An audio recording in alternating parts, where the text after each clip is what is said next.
When setting up a WhatsApp or a Viber workflow, you can go into the workflow tool, create any trigger based on a contact, deal, or company.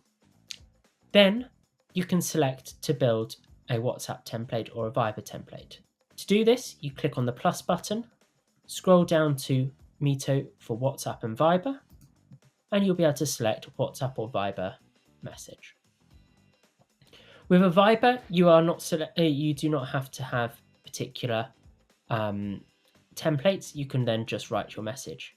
For WhatsApp, you are required to send a template. So to do this, you would select to send a WhatsApp template. You would then select the phone number that you're going to be using. So this can be based on any of your properties that you've chosen. So you can choose phone number or mobile phone. You must just need to make sure that it will always have a country code. You will then choose your traffic account. So is it going from a particular number? You will then select your template. These are the ones that have been registered to your account. As you will see, there are selections in here. You'll also see how many placeholders there are in each template. And this is what you can then personalize on a much larger bulk message side. I will take the first one of Sandro test. And as you could see there from here, it needs one body placeholder. So I know that message requires hi, first name.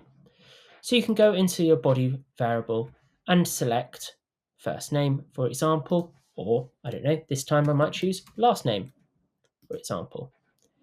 If it has any header requirements, then you can put them into this box here, or if there's a media URL that you're going to be including, you can also include that into the variables. Once you've done that, you can click Save. You can then also include in here a delivered or undelivered branch. With this, it's very simple to go into. You can create a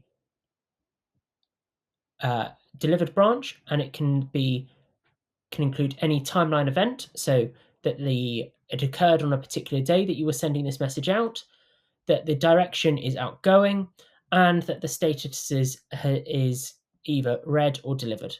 That would be how you would do down the delivered pathway. If you were choosing to go for the undelivered, you would choose to do the status of failed. With failed, you would then be able to change it to, for example, going to the SMS app, for example, and do a failover to SMS, because you could then know that if that number is correct or not.